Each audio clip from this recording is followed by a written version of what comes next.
Welcome to the Lakers Highlights Today channel. Before we get to the news, please leave a like on the video, subscribe to the channel, and turn on notifications. Now, let's get to the Lakers news. So, Lakers Nation. Let's talk about a name that needs to be on the radar of everyone who bleeds purple and gold. Keon Ellis from the Sacramento Kings. This is the kind of conversation that can't wait, because we're talking about a once-in-a-lifetime opportunity, and if the Lakers let it slip, they'll regret it for years. Look at this kid's situation. He's in the final season of his contract with the Kings and will become an unrestricted free agent in 2026. But hold on, the Lakers can't afford to wait until then. The time to act is now, during this very season. You can't just hope he'll choose Los Angeles when he hits free agency. You have to secure him while there's still time. And you know what makes it even more interesting? Ellis has already made it clear to reporters that he hasn't received any serious offer from the Kings to renew. His words were that nothing significant came up. So it's on the table, folks. Sacramento might be sleeping on him, maybe not realizing the value they have in their hands, and this is our golden chance to make a move that could define the future of this franchise. Let's get to the hard facts here, because numbers don't lie. Ellis is exactly the type of player missing from our roster. An aggressive on-ball defender who isn't afraid to face anyone. A catch-and-shoot specialist who will fit perfectly into our offensive system. And on top of that, he's only 25 years old. 25 years old, people. This guy is entering the prime of his career. He already knows how to play alongside dominant guards in Sacramento, so imagine him making Luka Doncic's life easier and creating space for our offense to flow. Now let's dive into last season's numbers because they tell a beautiful story. In 80 games played, Ellis averaged 8, 3 points, 2 7 rebounds, 1 5 assists, 1 5 steals, and 0 8 blocks per game. You can already see the versatility, but what really stands out is his insane efficiency. 48, 9% from the field, 43, 3% from 3, and 84, 9% from the free throw line. That's the kind of efficiency that wins games, decides playoffs, and makes a difference when the lights are brightest. And here's an important detail about those three-point numbers that needs to be clear. We're not talking about a guy who had a lucky season. Ellis has hit 42, 9% of his threes over his entire career across 153 NBA games. That's sustainability, that's real skill. His shooting volume went up in 2024-25, but not because he forced bad shots. It was simply because he got more minutes on the court and maintained the same efficiency. Here's something interesting when we look at the per 36-minute stats, which is the best way to compare players with different playing times.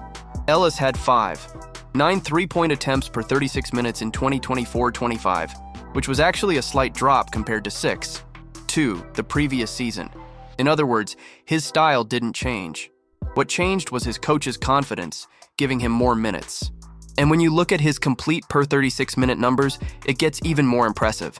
Last season, Ellis averaged 12, 3 points, 3, 9 rebounds, 1 offensive rebounds, 2 assists, 2 steals, 1 2 blocks, and 6 made threes per 36 minutes. And those numbers are completely in line with his career averages. 12 points, 4, 1 rebounds, 1, 2 offensive rebounds, 2, 5 assists, 2, 1 steals, 1 blocks, and 6 threes. Total consistency, people. No surprises, no mysterious drop-offs, just steady production. Now pay attention to this detail that will make you understand why Ellis is special. He was the only player in the entire NBA, out of all 450 athletes who stepped on the court, to average at least 2 steals, 1 block, and 2 made threes per 36 minutes in the 2024-25 season. The only player, Lakers Nation. Let that sink in. That's not luck. That's not statistical variance. That's a rare skill set that combines elite defense with reliable offensive production. And when we talk about defense, we're not talking about just any defender who stands around waiting. Ellis has real courage, that pit bull mentality that great defenders need. The 4 players he defended most in possessions last season were James Harden, Anthony Edwards, Shai Gilgeous-Alexander, and Stephen Curry. That's right, the league's best offensive players. Let that sink in. He doesn't shy away from challenges, doesn't ask to guard the weakest guy. He takes on the best and holds his own.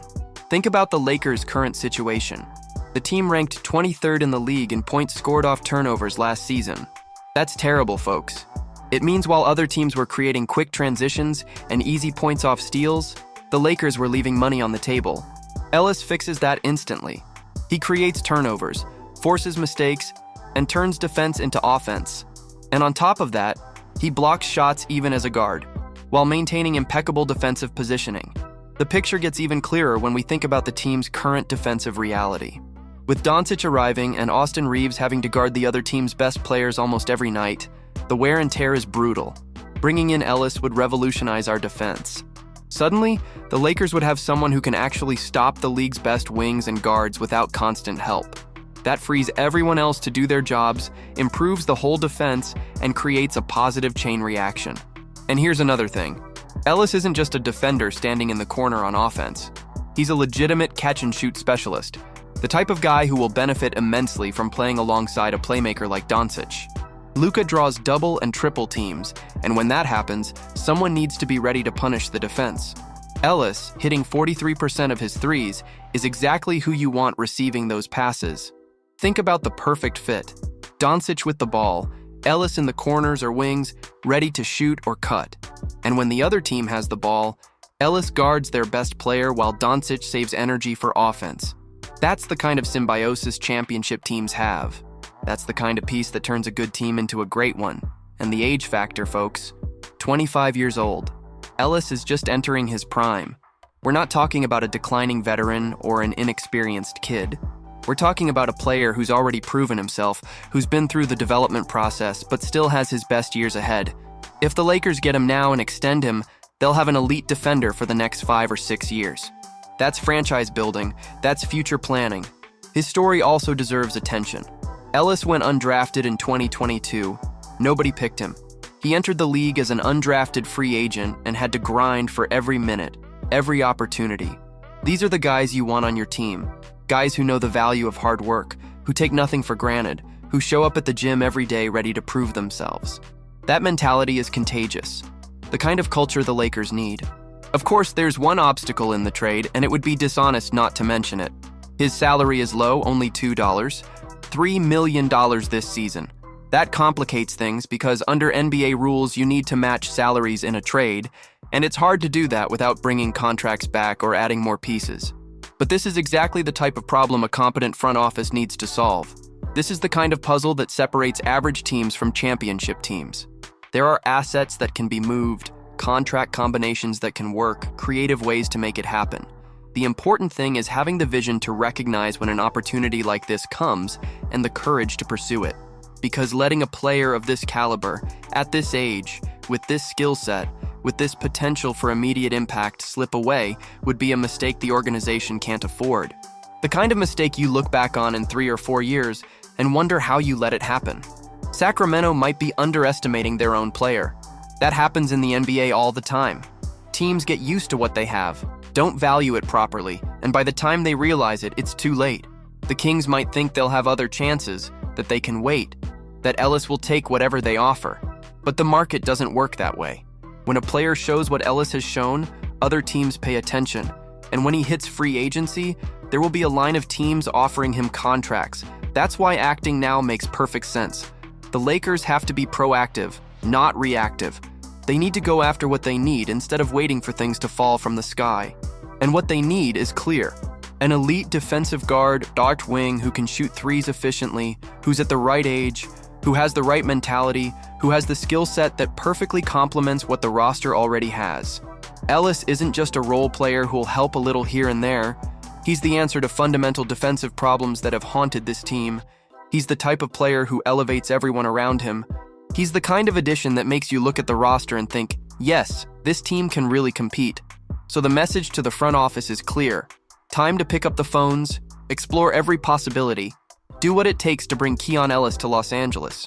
Because opportunities like this don't knock on the door every day. And when they do, you have to be ready to open it. Let's talk about how Keon Ellis would work within the Lakers' tactical scheme and why this fit makes so much sense from a pure basketball standpoint. First, look at the current roster build. The Lakers have Luka Doncic, one of the league's top playmakers, a guy who will have the ball in his hands most of the time and needs specific players around him to maximize his impact.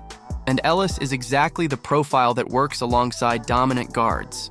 He's already done it in Sacramento playing with De'Aaron Fox, so there won't be a learning curve. The guy already knows how to move without the ball, how to find space, how to be in the right spot at the right time. Ellis's offensive movement is underrated. He's not a static player standing in the corner waiting for the ball. He cuts to the basket with perfect timing, knows when to float to the wing, understands how to use screens. When Doncic drives and collapses the defense, Ellis will be in the right spots to receive and hit. And with that 43% three-point percentage, opposing teams won't be able to ignore him. They'll have to choose between leaving Doncic open or Ellis open, and either choice is bad for them. On the defensive side, the tactical flexibility Ellis brings is enormous. He has the size to guard guards, the strength to hold up against bigger wings, the mobility to chase the fastest players in the league. That means the coach can make in-game adjustments without substitutions. If the opponent has a small, quick guard, Ellis takes him. If they put in a more physical wing, Ellis holds up. That versatility is pure gold in modern basketball. And then there's transition. The Lakers historically try to run when they can, but to run you need to grab defensive rebounds and create turnovers. Ellis does both. With 7 rebounds per game as a guard, he helps control the defensive glass. And with those 5 steals per game, he creates easy points. More transition means fewer set defenses, meaning Doncic and the rest of the team get easy buckets before the opponent sets up. Spacing is also crucial. Modern basketball lives and dies by spacing. If you have players defenses can ignore on the perimeter, the floor gets clogged, it's harder to drive, harder to create. With Ellis on the floor shooting over 40% from 3 for his career, no defender can leave him. That keeps the floor open, keeps passing lanes available, keeps the offense flowing. Another interesting aspect is how Ellis helps in small ball lineups. The NBA increasingly uses smaller, quicker, more shooting-heavy lineups. Ellis allows the Lakers to do this without sacrificing defense. You can slot him as a wing in small lineups and not lose anything defensively. He'll fight for rebounds, switch in pick and rolls, do the dirty work those lineups usually give up. Clutch situations also deserve attention. In crunch time, you need guys who won't give up possessions with silly mistakes and who'll execute defensively. Ellis has shown poise in those moments. He doesn't force bad shots, keeps defensive discipline, makes the right plays. These are the guys you want on the floor when it's 98-98 with 2 minutes left. The second unit dynamic also improves. When Doncic rests, the Lakers need someone who can anchor the defense and still contribute offensively. Ellis can be that guy. He can lead the second unit defensively, take a few open shots the backup guard creates, and keep the team competitive while the star rests. Speaking of the playoffs, Ellis's style of play becomes even more valuable in the postseason. Games slow down, get more physical, more defensive. Players who rely on pure athleticism or complex systems tend to fade. But guys who can shoot, defend hard, and do the simple things right shine. Ellis is that kind of player. He doesn't need a ton of touches to be effective, doesn't need plays drawn for him. The chemistry with Austin Reeves would also be natural. Reeves is another guy who plays without ego, does what the team needs, values possessions, and plays smart. Putting Ellis and Reeves together in the backcourt gives the Lakers a duo that can guard the opponent's best guards while keeping the offense running. Both can shoot, both have high basketball IQ, both will make the right rotations. In the pick-and-roll system, which is the backbone of modern offense, Ellis adds options. He can be the screener on some smaller actions, the roller cutting to the basket, or the spot-up shooter in the corner. That variety keeps defenses honest, prevents them from making the same adjustments every time. And on the other end, when opponents run pick-and-rolls, Ellis can guard the ball handler or recover to the roller depending on the situation. The physical side also matters. Ellis is durable. He played 80 games last season. He has no history of major injuries, doesn't keep coming in and out of the lineup. Reliability matters much more than people think. You can have the most talented player in the world, but if he only plays 50 games a year, his value drops drastically. With Ellis, you know you'll have him available night after night. Playoff matchups also become much more manageable. Think of the teams the Lakers would face in the West. You've got elite guards like Curry, SGA, Luka when facing Dallas, Jamal Murray. Having Ellis to throw at those guys without needing crazy help schemes frees up the rest of the defense. It means the other 4 guys can focus on their men, control rebounds, and be ready for transition. And there's a detail you can't ignore. Ellis plays with intensity every single minute he's on the court. He doesn't take possessions off, doesn't let his man score because he wasn't paying attention. That kind of consistent effort lifts the entire team. When your teammates see you grinding every play, they have no choice but to match it. Late-game foul situations also get better. With Ellis hitting almost 85% of his free throws, you can leave him on the floor without fear. He'll convert, help close out games, do what needs to be done. It may seem small, but that's already decided many playoff games. His adaptability to coaching styles is another factor. Ellis doesn't need a specific system to work. Want to play faster? He runs the floor. Want to slow it down? He executes in the half court. Want more pick and roll? He joins in. Want more ball movement? He passes well. Adaptable players are valuable because they give the coaching staff flexibility to adjust based on the opponent.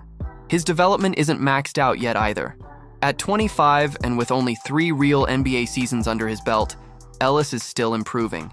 Imagine him working with the Lakers staff, having access to better resources, playing important games regularly. The growth potential is there. You're not getting the finished product, you're getting a guy who can get even better.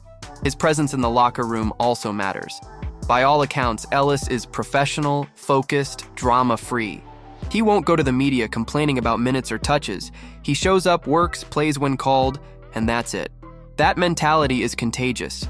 Veterans respect it, young players learn from it, the environment improves. At the end of the day, when you analyze objectively what the Lakers need and what Ellis offers, the fit is obvious. Elite perimeter defense, reliable shooting, tactical versatility, physical durability, professional mentality, ideal age. It's hard to draw up a more perfect player for this team's specific needs at this specific moment. Look, with the pieces the Lakers have now and the potential to add a player like Ellis, you can have both realistic and exciting expectations. First, Luka Doncic's arrival completely changes the team's ceiling. We're talking about one of the top 5 players in the world, a guy who can dominate games from start to finish, who makes everyone around him better. With Doncic running the offense, the Lakers automatically become a team no one wants to face in the playoffs. The question is support. Doncic alone won't win a championship, no one does. He needs defenders around him, reliable shooters, guys who understand their roles and execute without complaint. If the front office builds this roster right, and Ellis would be a key piece in that, the Lakers can truly compete for the title this very season. On defense, there's still work to do. Defense was a real issue last season, and adding Doncic alone doesn't fix that. In fact, it can complicate things since he's not known as an elite defender. That's why adding guys like Ellis is so critical. You need to compensate. Need players who can handle the other team's best while Doncic focuses on carrying the offense. The Western Conference remains brutally competitive. You have Denver still strong with Jokic, Oklahoma City young and talented, Minnesota making noise last year, Dallas looking for revenge, Golden State never to be underestimated with Curry. The Lakers will have to fight for every win, will have to prove they belong in the conversation. But the potential is there. With Doncic creating, shooters in the corners, solid defenders, and experienced veterans on the bench, this team can make noise. The regular season will be about building chemistry, finding the best, evaluating this trade objectively. The benefits for the Lakers are clear and immediate. Ellis solves real problems the team has right now, not 2 or 3 years from now. Perimeter defense improves instantly. Offensive spacing becomes more consistent, and you add a player at the right age who can grow alongside the team's core. The timing also favors Los Angeles. Sacramento apparently isn't rushing to extend Ellis, which means the Lakers could get him at a reasonable price before other teams join the race. On the negative side, there's the salary issue that complicates negotiations.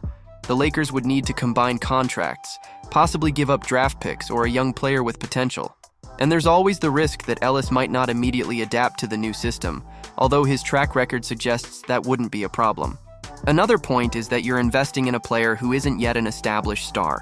Ellis is excellent at what he does, but he won't make headlines, he won't sell jerseys, and he won't be on the highlights every night. But when you weigh everything, the pros significantly outweigh the cons. The Lakers are in a competitive window right now with Doncic. They can't afford to waste time waiting for young players to develop or hoping free agents will choose Los Angeles in the future. They need immediate production, and Ellis provides that. The trade makes sense from a tactical standpoint, makes sense from a roster-building standpoint, and makes sense from a timing standpoint. In the end, this is exactly the kind of move that title-contending teams need to make. It's not the glamorous trade that will dominate headlines for weeks. It's not the kind of thing that will make fans go crazy on social media. but it's the type of smart, calculated, and strategic decision that separates well-managed teams from those stuck in mediocrity. Ellis may not be the flashiest name available, but he's the right player, at the right time, for the right price. And in the end, that's what matters. The Lakers need to act, they need to be decisive, and they need to make sure that when they look back a few years from now, they won't regret letting this opportunity slip away. Now, I want to hear from you. What do you think of this potential move? Would Keon Ellis solve the team's defensive issues, or should the Lakers target someone else? Leave your opinion in the comments, and let's debate how to build the ideal roster around Luka Doncic. See you next time, Lakers Nation.